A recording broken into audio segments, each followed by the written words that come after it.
welcome to Wrestling at Random. I'm Jeremy Deemer.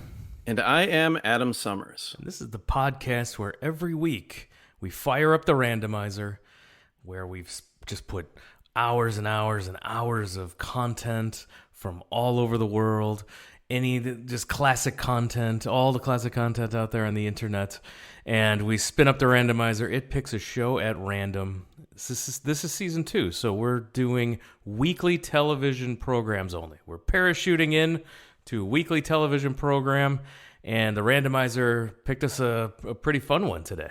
Yeah, absolutely. And as you said, in season 2, it's weekly TV.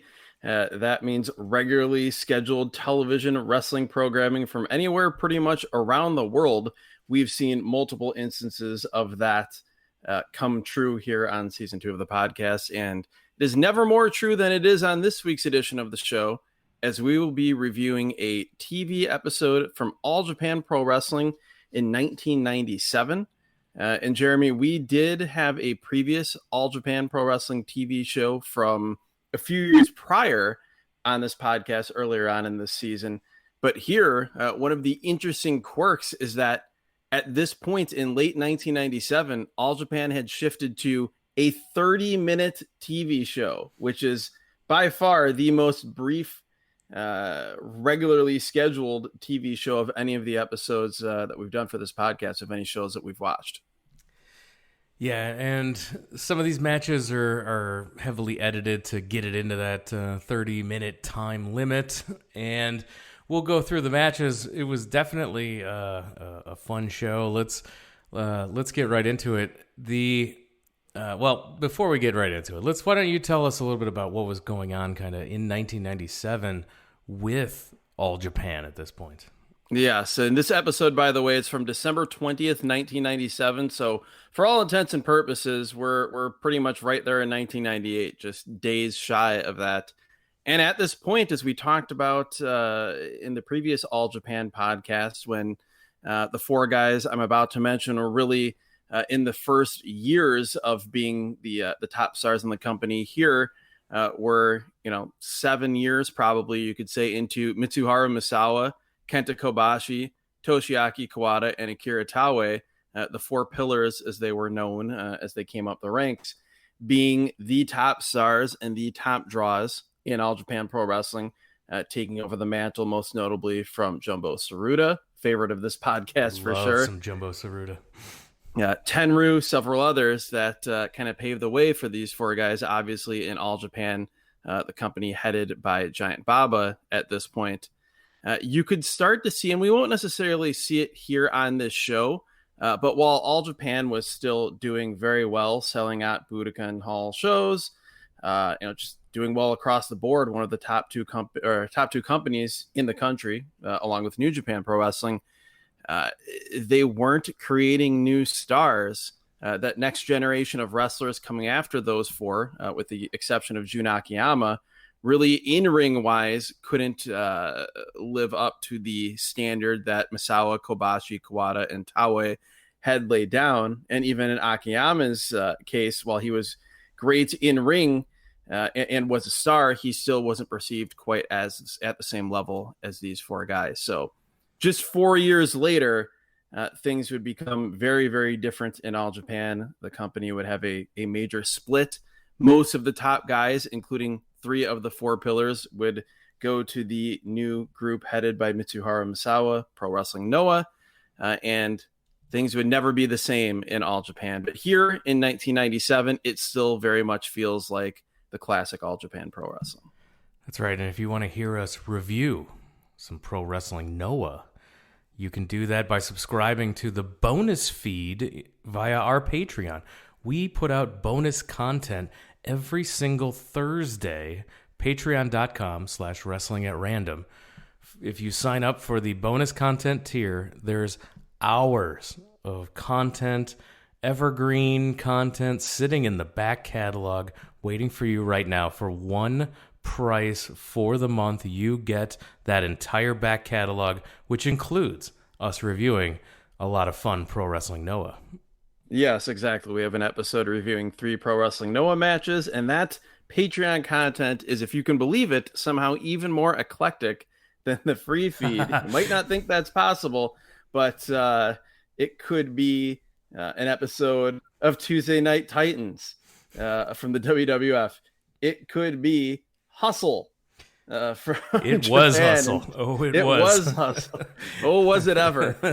It could be an episode of TNA Weekly Pay-Per-View. We can go back in the very first episode we did for the Patreon feed, reviewing that great 5-star Barry Windham Ric Flair match from 1987. So, as you said, just $4.99 a month for the bonus audio tier, and you get new bonus episodes every week. Those episodes will never.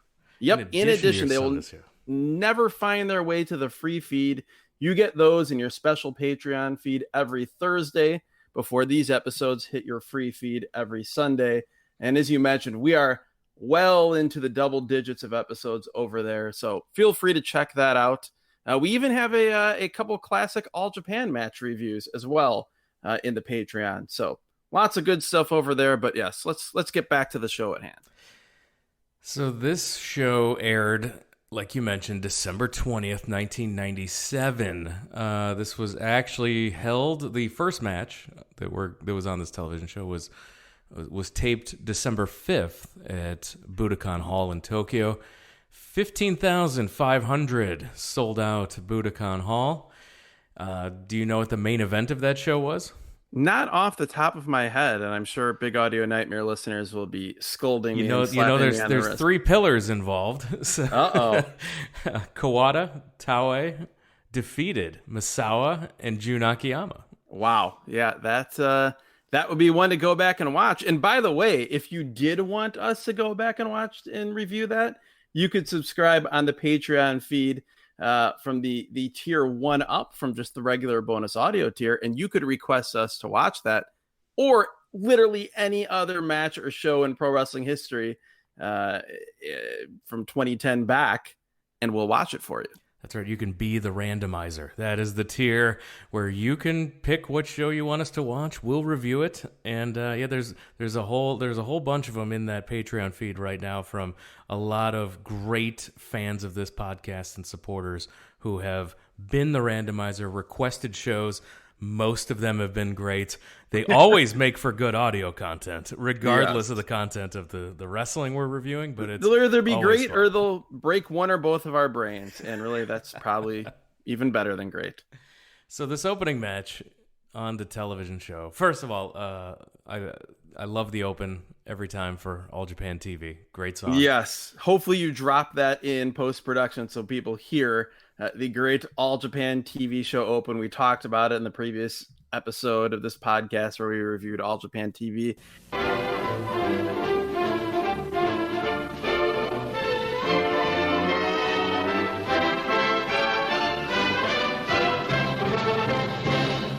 That great, somehow like orchestral, but very jaunty. Like I imagine it being like a springtime parade in Japan when I hear that music.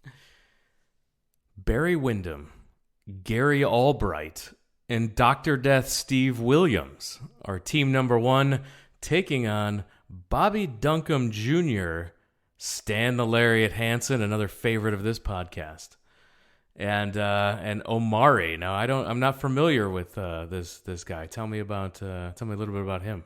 Well, Takao Omori was one of those guys that I mentioned that was kind of the next generation, half generation coming up after Misawa, Kobashi, Kawada, Taue, like the next class, next generation of All Japan trainees that, while very good, didn't reach their level. He's actually still active as we record this in All Japan Pro Wrestling. One of only 2 guys from the glory days of All Japan, along with referee Kyohei Wada, that is still around in All Japan. He went around quite a bit, but he found his way back there. For listeners of this podcast, you'll most likely know Takao Omori if you are a Royal Rumble historian, as Takao Omori, while he was a member of All Japan Pro Wrestling, was a participant in the WWF Royal Rumble. I believe at some point in the early to mid 90s. I don't have the year off the top of my head, but if I remember correctly, he even ran down to the ring wearing his All Japan Pro Wrestling track jacket. Wow. Well, the match starts with Dr. Death press slamming Bobby Duncum. Oh, can we first? There's a few things we need to get into. Barry Windham is in this match in 1997. I was about to talk about, Windham immediately tags in with Duncum, and he does not look like the Barry Windham of the 80s and early 90s you're thinking of. Yes, well, this is Barry Windham as one half of the new Blackjacks. We see him here. He's without his partner, Bradshaw, that being JBL, but he has dyed jet black hair, a dyed jet black mustache, and this team was in the WWF at the time as a takeoff on the Blackjacks, Blackjack Mulligan, that being the father of Barry Windham, and Blackjack Lanza or Blackjack Lanza, or if you listen to the Patreon show that broke my brain, Blackjack Lozanza, that being the MSG show from 1973. But here, Barry Windham and we'll get to it later, Bradshaw, were competing in this tour of All Japan Pro Wrestling. They were there for the tag league, and then were in non-tag league matches as well. But they were actual contracted members of the WWF roster at this point. This was this weird time where before the WWF had turned the tide in the Monday Night Wars, they were hurting for money. And so they farmed out wrestlers to go on tours, and they got a booking fee for it. Probably the most one of the most noteworthy examples of that is when Michinoku Pro, another storied Japanese wrestling company from the 90s that still exists now in a smaller manner, but they brought in The Undertaker to wrestle Jinsei Shinzaki, known in the WWF as Hakushi, on one of their big sumo hall shows. There were matches in Japan, not under the auspices of WWF, where Ken Shamrock wrestled Vader as another example. And I believe an FMW show of all things. Maybe I don't have that exactly correct, but that's my... No, I think we talked about the injuries in that Bad Blood show. We talked about the injuries that they all had from that Japanese tour. Yeah. Yes. So yeah, that's another example, different promotions, but of what WWF was doing. And it would even go so far years later when, granted, they were doing better financially, but they did this every once in a while still later on when Shawn Michaels was the guest referee in a FMW show that featured a wrestler that we'll see later on this show that we're reviewing for this podcast. So there's that. The other thing that I found noteworthy here as this match starts is I wondered if maybe backstage or at a bar after this show, Barry Windham and Bobby Duncum Jr. were hanging out. They were having some drinks, and they said, man, if we ever get to WCW, I know there's one thing we can do and there's one thing we can talk about. It's how much we hate rap music. The West Texas Rednecks gimmick with Kurt Hennig, Barry Windham, and Bobby Duncum. That was the "I Hate Rap" song is one of the "Rap is Crap" of the song. "Rap is Crap" is one of the best horrible, of all the horrible things that were going on in WCW at the time. That was fantastic. Yeah, it was hilarious. I believe Kurt Hennig was a part of that group as well at one point. So yeah, I'd like to think that maybe there's a late night in Roppongi where they're out a little too late, and they hatched the plan for what would become the West Texas Rednecks just a few short years later on WCW Monday Nitro. But none of that has anything to do with this match featuring 5 foreigners and Takao Omori. So let's finish talking about Barry Windham's look real quick. He's a lot heavier than usual. He weighs a lot more, but he still breaks out a great standing drop kick here. Yes, it's funny because my memory at the time of him teaming with Bradshaw as the new Blackjacks, in the WWF was that Barry did not look good, obviously physically, but also just movement wise. And I remember being kind of sad, but here in this match, even though he is heavier, he's got this weird short jet black hair and the mustache, and he's got a big old knee brace. He's moving really well, and he's moving like Barry Windham. Yeah, after hitting that drop kick, and he stands up, and I'm looking at him, I'm like, it's crazy how much older he looks than the match 9 years earlier against Flair that we reviewed in the bonus Patreon feed. That was less than 10 years prior, and he looks, this look that they gave him aged him 25 years.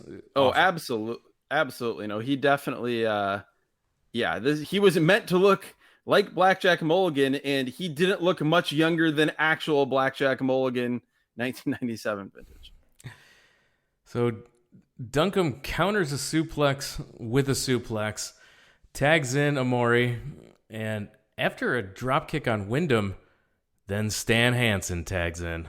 Yes, and I'm so excited for this. I don't care that it's 1997 and neither man is quite at his peak. We are about to get, maybe it'll only be 10 seconds of it, Stan Hansen and Barry Windham going at it.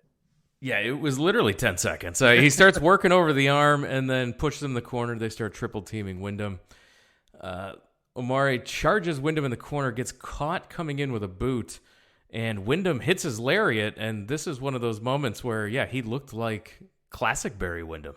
Absolutely. And the other thing that's noteworthy is that compared to like the the other non-Stan Hansen or Dr. Death Steve Williams guys in this match, the crowd is reacting really well to everything Barry Windham does. And like, he did have several tours of All Japan. He did get, I want to say in the early 90s, maybe it was as late as 1993, he did get a shot, I believe, at the Triple Crown. I remember him having a big match at the Budokan, I think against Kenta Kobashi. So while it wasn't real long term, it's not like he was there as long as like a Stan Hansen or even like a Ted DiBiase. It was clear that the fans saw him as like a bigger deal. They knew him and thought of him as a bigger deal than, say, Bobby Duncum Jr. Windham tags Gary Albright into the match. Double underhook suplex, then an armbar by Albright. And Gary Albright, for people that aren't familiar with him, by the way, he was just an awesome suplex, throwing guys around, putting on submissions. Just a really cool, different wrestler, particularly for All Japan. While he didn't necessarily reach the level of like a Stan Hansen or Steve Williams as far as championships, he was a staple for quite a while and was just a really fun change of pace guy. Yeah, seemed like a perfect partner for Dr. Death. Like those guys together worked out really well. We've, like I mentioned, double underhook suplex, armbar, and then Hansen reaches in from under the bottom rope to rake Albright's eyes and break the hold. Hansen's great. There's Stan Hansen on the outside. The other part I love about him is that he's always just yelling. The crowd is quiet at points, and all you can hear is from the apron just Stan Hansen yelling, quote, encouragement. It's threatening encouragement. Threatening encouragement. Perfect. Yeah. Man, we've heard this before with Stan Hansen, whether it be on that episode of the Free podcast that we did, or that match where it was Stan Hansen. What was it? Stan Hansen and Johnny Smith. Or no, it was Stan Hansen and somebody against. Was it Stan Hansen and Johnny Ace against Johnny Smith? And who was that? It's going to drive me crazy now. Yes. All I remember about that most vividly was Stan Hansen constantly knocking. Stan Hansen and Johnny Smith against Dan Crawford and yes, that was it. He kept knocking Crawford into the and Doug Furness, and he kept knocking. We watched the one match, and then there was the match that I accidentally watched of theirs from earlier or later in the year. And on both of those matches, it was just a constant barrage of Stan Hansen knocking Dan Crawford / Philip LaFon off the apron into the barricades. But also a lot of yelling from Stan Hansen towards Johnny Smith. And yes, it's always threatening encouragement when you're Stan Hansen's tag partner. Duncum with a shoulder block off the top rope, but it knocks Albright into his own corner where he makes the tag to Dr. Death, who comes in and runs wild on everybody. A drop kick on Duncum, power slam. A drop kick from Doc here. This is this show or this match is it's a festival of big dudes that you don't expect to throw drop kicks, throwing good drop kicks. He clotheslines in the corner, and then he tries the Oklahoma Stampede power bomb. Duncum counters and hits a bulldog, which I assume was his move at the time here. Yeah, well, as when you're from Texas, it's at least has to be a setup move. It may be mandated as a finisher during this time period. But yeah, he went for that Oklahoma Stampede Power Slam, which was one of his finishers. He had several more devastating ones at this point. But yeah, Duncum slides out, hits that clothesline in the corner, the running bulldog, and then thankfully we get everybody in the ring, or at least all three members of that team in the ring. And we get Stan Hansen whipping Dr. Death Steve Williams into a spin kick from Omori. Yeah, it was a sloppy six-way here. But it's like Stan Hansen. I don't want things to look clean when Stan Hansen is in the ring. The joy of seeing a Stan Hansen or even a Barry Windham or a Gary Albright, any of these big, tough, burly foreigners, is that it's not going to look clean. It's not going to look cooperative, but it's going to look mean and tough and rugged. And that's what we get here for sure. Duncum alone in the ring with Dr. Death. Duncum comes flying in off the top rope, gets caught in midair, and power slammed by Dr. Death for the longest 2 count ever. This was a great near fall. Yes, this was great. Impressive strength by Dr. Death. Duncum's a big guy. Oh, yeah. Duncum's every bit of 6'3", 260. And Dr. Death catches him all in one motion, as you said, hits that power slam. The only guy I've ever seen hit this counter power slam when a guy dives off the top rope at him, and it looked more impressive than this, is Ron Simmons. Sure, yeah. Gut wrench into a power bomb, but the pin is broken up, breaks it down into a 6-way again. And that gut wrench power bomb, by the way, that is the Doctor Bomb created by Dr. Death Steve Williams. That gut wrench sort of spin into a power bomb that was one of his main finishers at this point here in 1997. Windham on the apron. He's hitting Duncum, who's in the ring, being held by Dr. Death. Stan Hansen comes running towards them.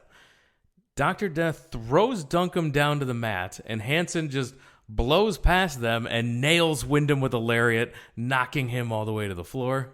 Yeah, this was a tremendous sequence. It's even better than you're describing, though, because Dr. Death is going, he's got the sort of side waist lock. He's going for his backdrop driver, one of his other finishers, that murderous backdrop suplex. And Duncum is holding on to the ropes, and Barry is on the apron trying to knock Duncum's hands off the ropes so that Dr. Death can hit that backdrop driver. As you said, Hansen comes in, pretends that his target is Dan Crawford, and knocks his man off the apron. Yeah, Dr. Death punches Hansen in the face, and he falls to the outside. It's like an awesome, quick, stinging right jab. Think a right-handed version of Michael P.S. Hayes' left hand. Belly-to-back suplex by Dr. Death on Duncum, and he gets the pin this time. This match went 9 minutes, 31 seconds. Yes, and we saw a little bit less than that. It was joined in progress, but good action, super fun for the curiosity factor of seeing Barry Windham here in late 1997 in his WWF gimmick in All Japan. And it made me happy because Barry looked a lot better than I necessarily expected him to be. And my only other note on this is that Bobby Duncum Jr. was just the epitome of a guy here. Generic. He was an American roughneck guy. Like he wasn't good, he wasn't bad, he existed, and he took the fall. We immediately cut to the next match, which is Gary Albright and Dr. Death Steve Williams teaming up to take on the aforementioned new Blackjacks, Barry Windham and John Bradshaw Layfield, JBL Bradshaw from the APA, JBL from his WWE Championship days. Fun fact about Bradshaw. I don't know if you remember this or if you were still watching Global at this time, but my first memory of him is in Global in, I don't know, I think probably 1991 as Justin Hawk Bradshaw. Yeah. He was there like young babyface cowboy. I remember being a big fan of him. This was around the same time as the Ebony Experience being there, who would go on to be Harlem Heat. But yeah, I had a bit of a flashback here. Bradshaw looks nothing like his Global days, though. He is dressed in the exact same getup as Barry Windham, the black tights, the white cowboy boots, the jet black dyed hair. And so, yeah, we have a good old-fashioned traditional tag team match, Hoss battle between four Americans. Partners in the earlier match, now opponents here. Dr. Death and Albright now taking on Barry Windham. Bradshaw hits Albright with a lariat and tags in Windham. Boot, suplex, brainbuster for a 2. Windham hits a lariat, and it's all Blackjacks so far. Yeah, and I write down Barry looks so good here still, even though he's a little bit heavy.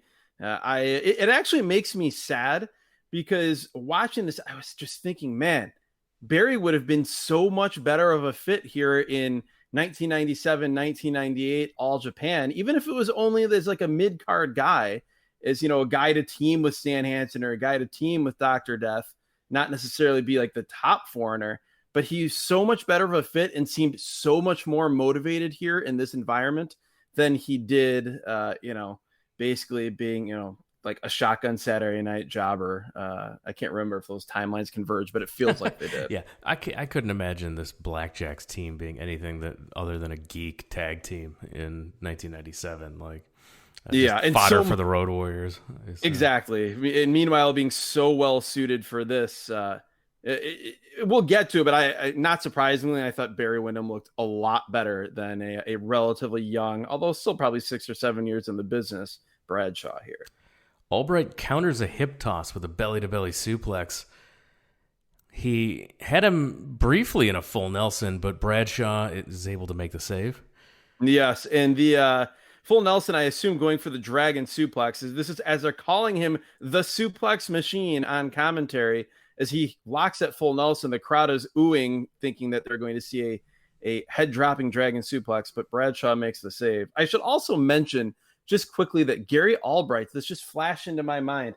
He was my favorite wrestler to play as on the All Japan game that I think was for the Sega Saturn that I had. It was an imported game that I believe was for the Saturn. I believe this was pre-Dreamcast. Maybe it was Giant Graham 2 might have been what it was called. But I loved playing as Gary Albright because, again, they just gave him every suplex imaginable because that's pretty much what he did.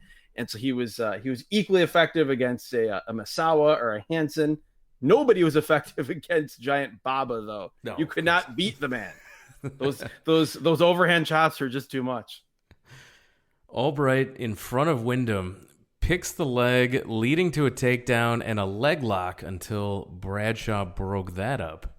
This was just a weird, like, seeing Gary Albright wrestling Barry Windham here, seeing like Barry Windham having to get out of like pseudo MMA stuff in 1997 was wild.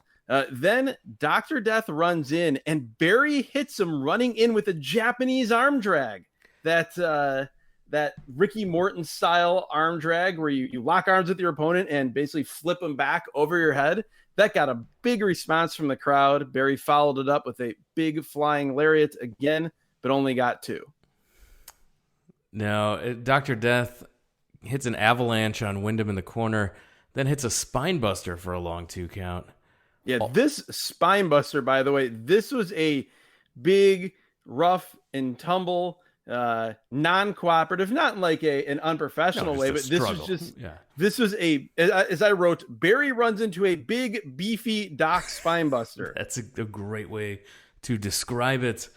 Albright back in to do some suplexes. He hits a belly to back suplex. Bradshaw with the save, and it breaks down into a 4-way. Dr. Death tries to belly to back suplex Windham. Windham holds the top rope as Bradshaw trips Dr. Death from the outside. Yeah, they both end up just collapsing. A great way to counter, like a desperation counter. He kind of suplexes him, but nowhere near as impactfully as it would have been. As you said, they just tumble to the mat. Barry's up. He's throwing punches. He goes for a lariat, but Doc ducks and hits him with that awesome jab again. That's right. Dr. Death hits the Dr. Bomb for the pin.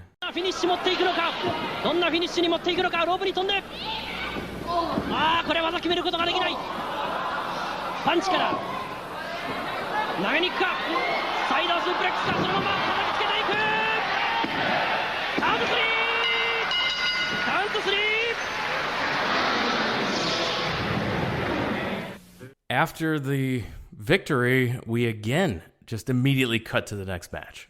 Well, before we cut to that, just a few thoughts on this. Barry Windham was so great, even when trying to kick out of this Dr. Bomb. Most guys, they get hit with a big move and they just lay there dead and count three, and the three is counted on them. But here, this gut wrench spinning power bomb again, where it's a sit out sort of position. Dr. Death Steve Williams' legs are over Barry Windham's arms. That's what's causing the pin.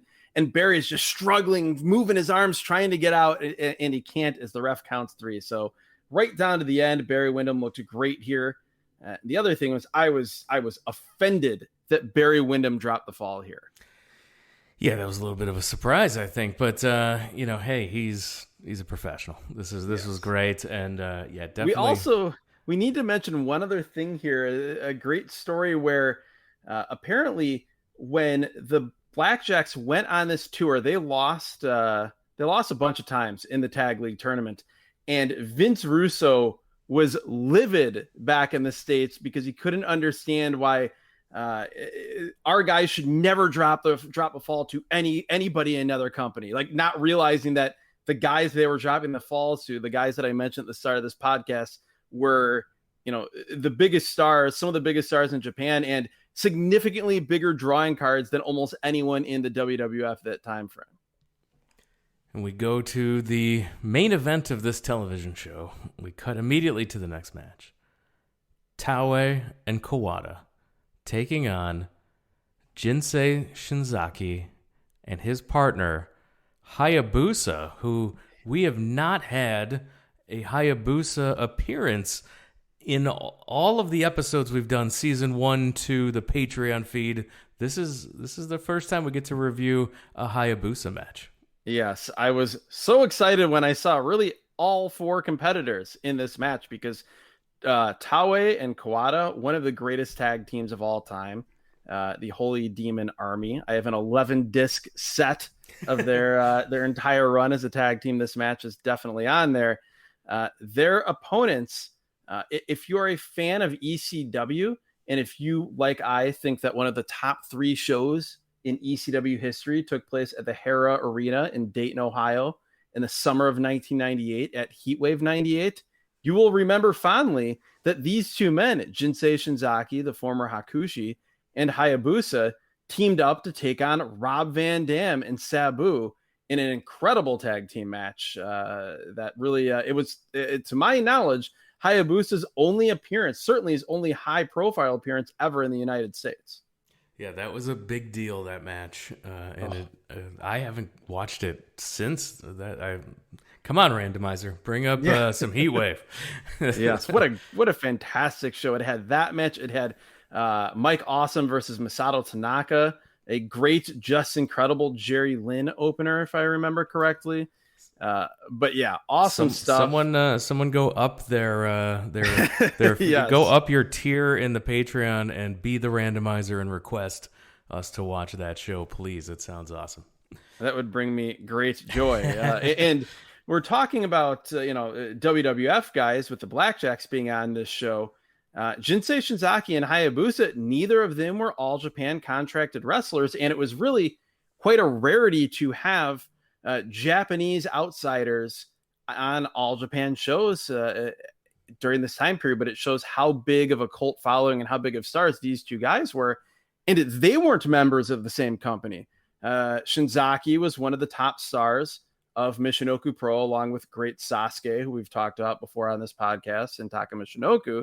Meanwhile, Hayabusa was the biggest star, particularly, he would do some exploding ring matches from time to time, certainly on the non-exclusively death match side, the biggest star and the biggest drawing card in FMW. And so these two guys were already sort of a intra or inter-promotional superstar team. And then here they are on this tour of All Japan Pro Wrestling with this big match against Taue and Kawada. And one other thing I have to mention, Jeremy, is that when we announced on social media, as we do every Thursday, what the coming week's podcast will be, someone, and I apologize, I can't remember the name, I don't have my phone in front of me right now, someone immediately replied to our post and said how excited they were for this podcast because this was their all-time favorite tag team match. And I could see how this would be someone's all-time favorite match. This match is great. This crowd is hot for this match. Before the match starts, this crowd is buzzing. They are ready for action. And let's describe just quickly the look of Hayabusa for Sure. people that may not be familiar with him. I think most people listening to this podcast are familiar with Shinzaki / Hakushi from his WWF days. The white pants, athletic, stocky build. He does not have the tattoos covering his body, the temporary tattoos covering his body here. Meanwhile, Hayabusa, the best way and the laziest but also easiest description is that he is wearing Sabu's pants and a very stylized, almost Hannibal Lecter looking mask. He's a relatively tall, relatively thin guy, and when you see close-ups of his body, you can see the scars from several barbed wire matches and the like that he had been in. But it's hard to possibly describe for people that weren't around in the mid 90s in the tape trading scene and in the trying to find Japanese wrestling tape scene, how big of a deal Hayabusa was, and how, he was one of the reasons that you sought out shows, was to see him. He had such an aura, such a star presence about him. And sadly, several years later, in one of the most horrific in-ring accidents in pro wrestling history, broke his neck attempting to do a quebrada, a lion salt, one of the most heartbreaking scenes in wrestling. If you've ever seen it, it's very, very rough to watch. And if you haven't, I would highly recommend not watching it because it's very, very difficult. He was paralyzed. He survived for quite a few years afterward, passed away recently, but in his time, just an absolutely tremendous wrestler and such a great character. Shinzaki hits a kick right away, grabs an arm, tries to go to the top, but is beat down instead. Yes, he grabs that arm and tries to go to the top because he would do his praying rope walk. And this crowd, even though it's an All Japan crowd, they knew it. There is a large segment of the people here for this show, which, by the way, what do you have the date for what this match and I don't. The previous match? No, I did not. Was not able to nail that down here as it was. Well, I will look that up while we're recording here. But yes, that he goes to the top and Taue immediately throws him down, and the crowd boos lustily. So even though Taue and Kawada were beloved figures, with an edge, but beloved figures in All Japan at this point, this crowd was so excited for this special appearance, this sort of once in a lifetime type of match, and they wanted to see the big spots here from Shinzaki and Hayabusa. We skip ahead, and Shinzaki has a nerve hold on, and I'm angry. We skipped ahead. I don't know what we skipped, but this is going to be a trend in this match, and it makes me angry. So this is one of our listeners' favorite matches. It was edited here for television, and I wish we had gotten the full presentation here. I think we got everything all, we didn't miss anything too crazy, but it totally interrupts the flow of a match when you just skip ahead. And for sure, it's very disappointing to not have the full match when it's of a quality of this. And according to Cage Match, the only time these four men ever wrestled in a tag team match was November 23rd, 1997. So this is part of the tag league. November 23rd, 1997, which, by the way, had a 4.25 star rating in the Wrestling Observer newsletter from Dave Meltzer. The tag is made to Hayabusa, who flies in over the top with a leg drop. Big drop kick. He gets backed into the corner after a tag. Huge chops to the chest of Hayabusa. They trade kicks to the face. Yes, that meaning Kawada and Hayabusa. This is for me. Kawada tagged in, yes. I love all four men, but what I was dying to see, what I was desperate to see here was Kawada Hayabusa exchanges. And that's what we get here. As you said, huge chops in the corner from Kawada. Hayabusa is eating them, but finally goes down, gets back up, and they exchange running kicks. And this is just great because it's Kawada doing Kawada things, in his element. This isn't Hustle 2004.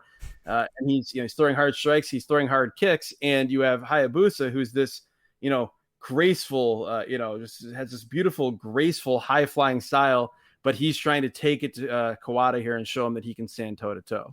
Which he could not. He goes down, and then he's thrown out to the floor. On the floor, Taue hits a DDT on the concrete. They pulled back the mats, exposing the floor, and then Hayabusa's DDT'd on the concrete floor.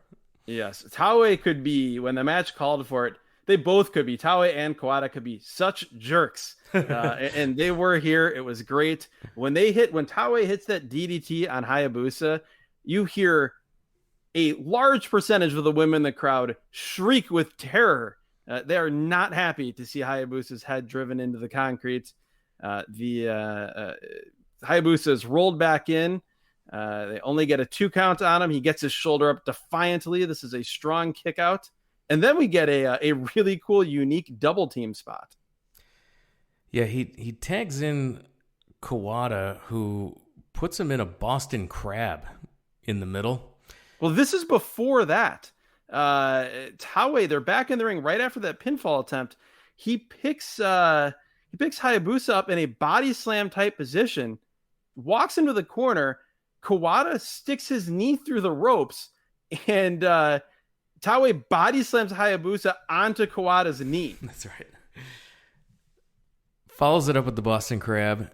Shinzaki tries to break it up and fails. But Hayabusa is still able to make the ropes for the break. But rarely do you see someone try to make the save and fail at doing so. Yes, he got cut off. He was going to come in for his throat chop that he would do, his Undertaker-style throat chop. But yeah, he got cut off. Then we get Taue tagging in. He hits a big delay vertical suplex. And then maybe my favorite moment of this match, which is a little bit ridiculous because there's so much more spectacular stuff, but because it's a callback to a previous episode of this podcast we mentioned earlier, where we reviewed I believe it was 1990 or 1991 All Japan show. I think it was 1990. And Jumbo Tsuruta hit the coolest thing ever, where he picked his opponent up in a atomic drop style position, but instead of dropping him on his knee, he just hurtled his man through space and time, and he landed on the other side of the ring. That's exactly what Taue did here to Hayabusa, and I loved it. It was great. I have it right here in my notes, like Jumbo Tsuruta-esque in his launching of Hayabusa. Kawada comes back in.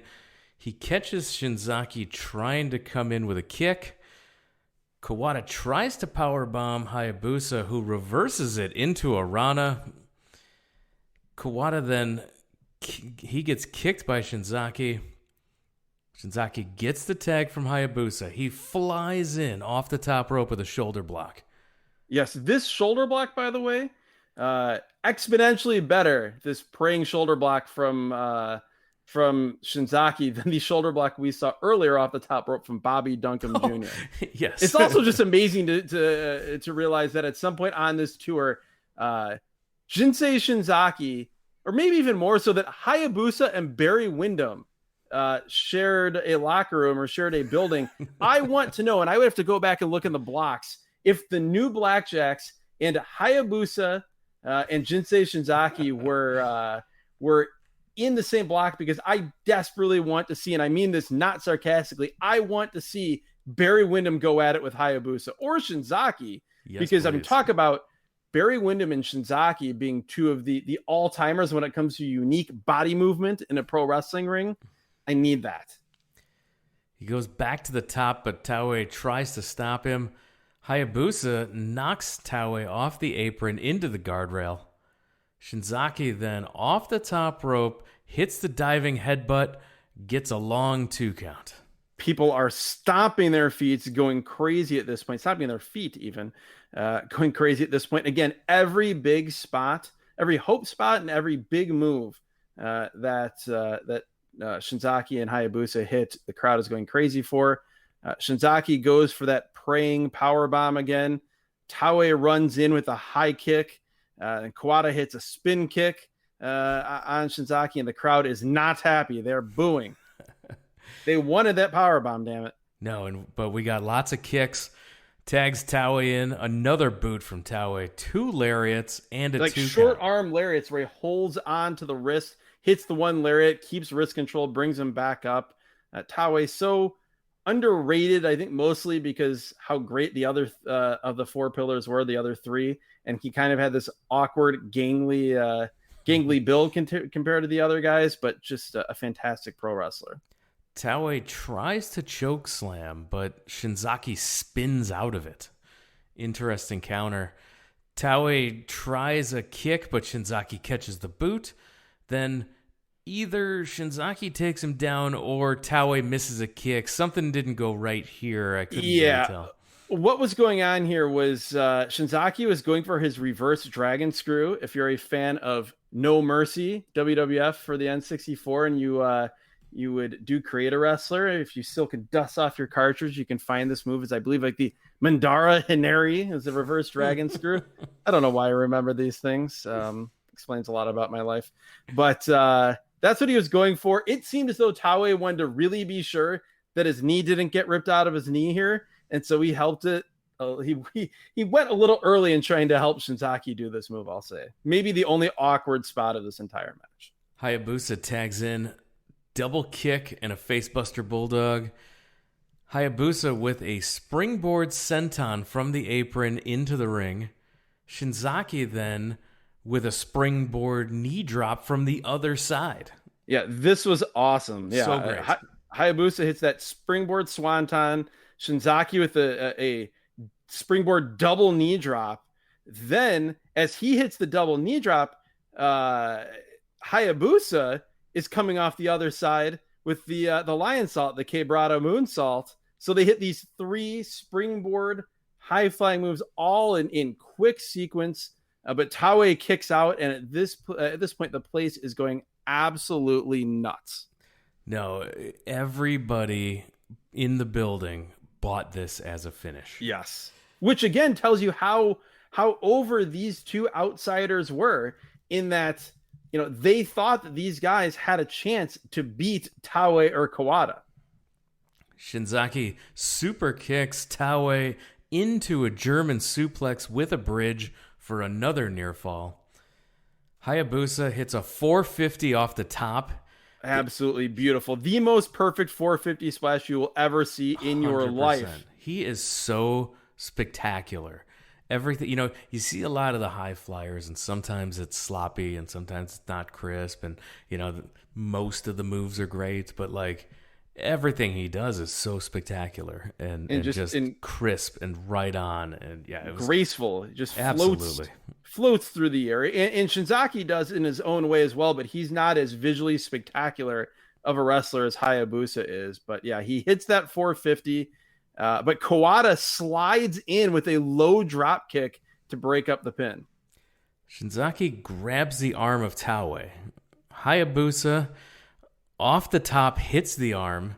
Then Shinzaki climbs the ropes, walks the ropes, leaps off, and hits Kawada, who had just run into the ring. He hits him with the chop. This was awesome. He would have gone for, he would have tried to walk all the way around the perimeter of the ring on the top rope if he didn't see Kawada there, but he jumps off to cut Kawada off from making the save. But then Taue catches him with a giant Baba style overhand chop and knocks Shinzaki down. Kawada in with Shinzaki, tries a German suplex, but Hayabusa off the top hits Kawada in the back, then a bicycle kick immediately by Shinzaki, and both men are down. Yes, and that bicycle kick, that Pele kick from Shinzaki was just, that's an example of how graceful and beautiful he can float through the air. That was fantastic. Taue makes the save. More boos. Shinzaki is going once again for his praying power bomb, one of his finishers. Kawada blocks it, hits the backdrop. But then Hayabusa is in. with a top rope forearm. He knocks Taue off the apron and then gets a super kick on Kawada. Shinzaki then hits the power bomb on Kawada, only a near fall, and the place is going crazy, just absolute bonkers after that power bomb. Everybody bought this was going to be the finish. We had seen Shinzaki try this power bomb 3 or 4 times. It had been thwarted. He gets Kawada, which that's not like Kawada's stacks or anything, but he's not a small guy. It's particularly much bigger than most of the guys Shinzaki would be wrestling in Michinoku Pro. So he muscles him up, hits that power bomb, only 2. The place is coming unglued.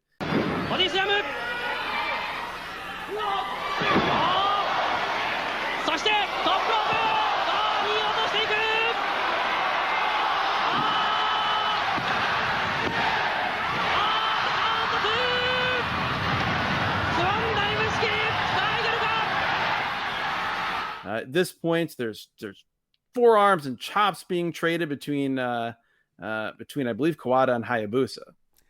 Yeah, Kawada hits 3 enziguris on Shinzaki. Well, I think what happened here, he goes for 1 enziguri and it does not really connect. I think that probably would have been the only one that Hayabusa would have had to deal with. But he then goes back and gets 2 hard ones just to make sure the last thing that in people's memory of this sequence isn't that whiff of an enziguri. No, it turned out awesome. Loved it. Dragon Sleeper gets broken up, but he hits a huge lariat for another awesome near fall. Oh my God. This lariat on Shinzaki by Kawada was one of the most brutal clotheslines I have ever seen in my life. Kawada's lariat, it's almost like a cross between a Steiner line and a Chris Benoit hooking lariat. Like, it's short, it's compact. The arm isn't really outstretched as much as it's more of like a hooking position, but man, that sound was just violent. Kawada then hits a power bomb on Shinzaki, stacks him up, and gets the 3 count.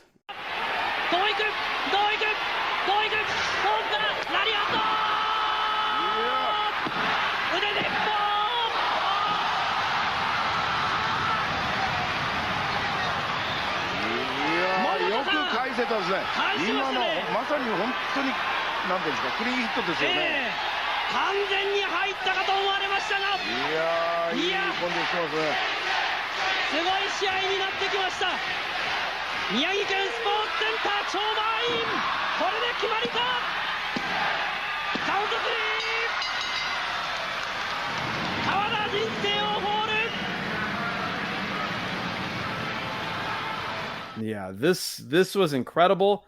The crowd was ready for even more. They're chanting Jinsei, Jinsei. After he kicks out of that lariat, they were hoping for more, but he immediately, as you said, gets pinned with that stacking power bomb. Again, just an awesome pro wrestling match. One of those deals where it's, you're happy that it happened because, I don't know, honestly, I can't remember off the top of my head if there were ever any other interactions between, let's say, Kawada and Shinzaki or Kawada and Hayabusa in particular. So the fact that we got this match and we got those interactions between those guys from basically different worlds at a time where they were all in their primes just makes me very happy to see. And yeah, this can't say enough good things about how great this was.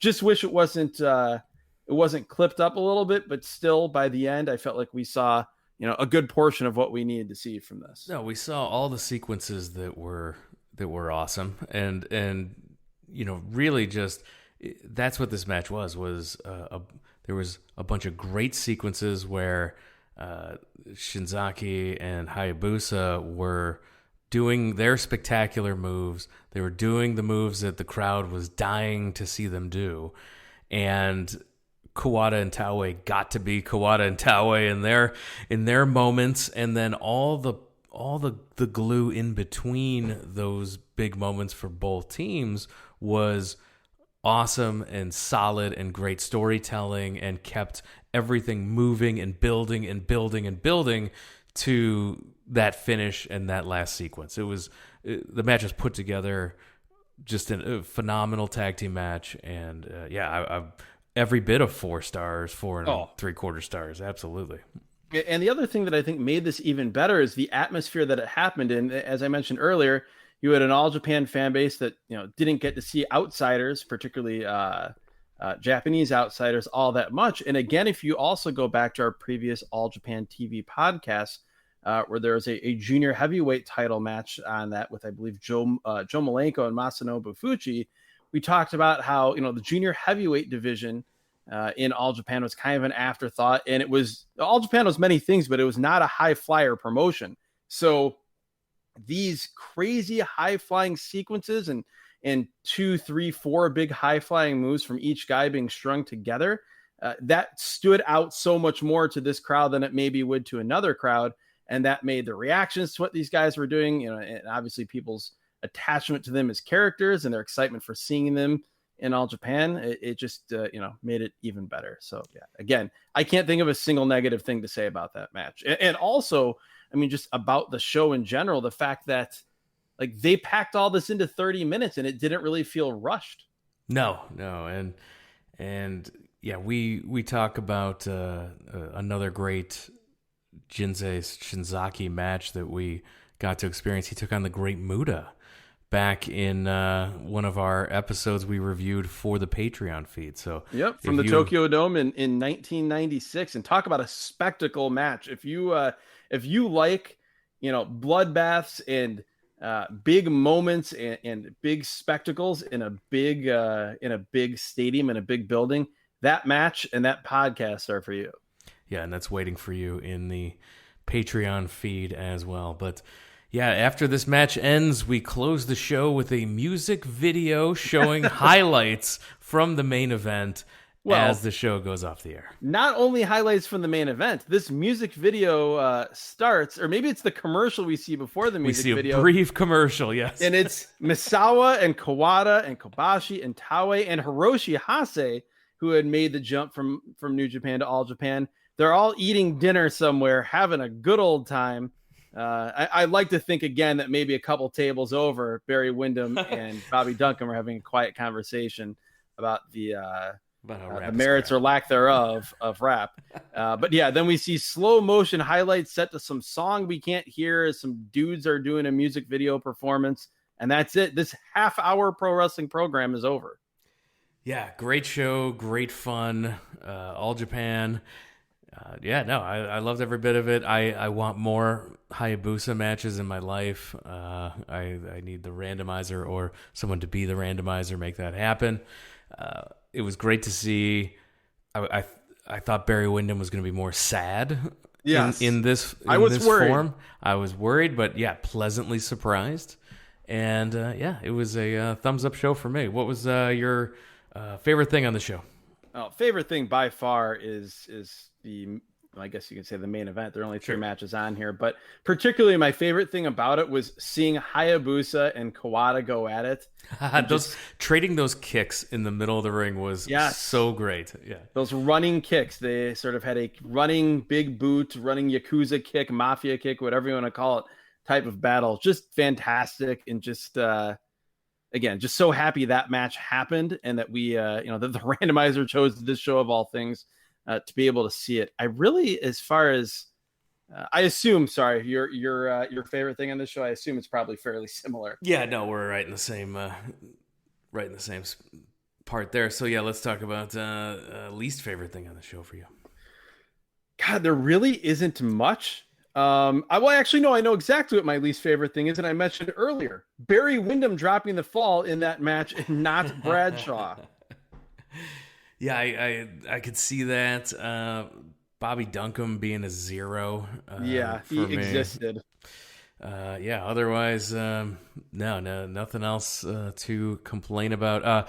The main event being clipped at all. Yes. Like, if you needed to skip that new Blackjacks, Gary Albright, Steve Williams match, we could have skipped that and gotten the full match of the main event. But for sure. Otherwise, the only negative is to NTV, the channel which broadcasted All Japan, for knocking them down from an hour to a half hour, because if it was an hour, I assume we would have seen more of this match. But still, a great way to watch, a great half hour to spend watching pro wrestling. That I don't think there's any doubt of that. And I want to remind everybody that the best way to interact with the show, you mentioned it earlier, as soon as we posted, every Thursday we post what show we're going to review on Sunday. And we had a lot of people interacting with us on social media with this announcement of this show. The best way to interact with us is via Twitter at WrestleAtRandom. Same thing for Instagram, Facebook.com/WrestlingAtRandom as well. If you stay off social media, good for you. We also have an email, wrestlingatrandom@gmail.com is also a way to get in touch with the show. We love to hear about episodes you're watching, even if it's not the current episode. If you went back, you're a new listener, and you said, hey, you guys watched Capital Combat 90 Return of RoboCop, I had to go listen to it, and you have some feedback on it, please let us interact. Tell us what you thought of that show, your favorite parts. Go back to season 1. It's evergreen content waiting there for you. It's like it just came out this week. So go ahead and keep us posted on what's going on, and make sure that you subscribe to the podcast. That helps us continue to work the algorithm so that other fans can find us. And if you can't support the show financially via Patreon, first of all, you're missing out on great content. You're missing out on the ability to be the randomizer. You're missing out on t-shirts. We've got t-shirts there as well. If you can't support us financially, we understand in these times. You can support us also by telling your wrestling fan friends about the podcast. Show them how to subscribe to the podcast. Tell your friends that used to be wrestling fans about the show. They might enjoy taking a trip down memory lane with us as well. Yes, for sure. And, maybe you have a former friend who is a wrestling fan. And I'd like to think that if you told them about this podcast, that would lead to you and your former friend, much like Barry Windham and Bobby Duncum, maybe getting together, going out for a beer, and maybe starting your own country music band to tear down another musical genre. It's happened once before. Could happen again. It totally could. And with that, we are going to wrap it up. Adam, thanks for joining us.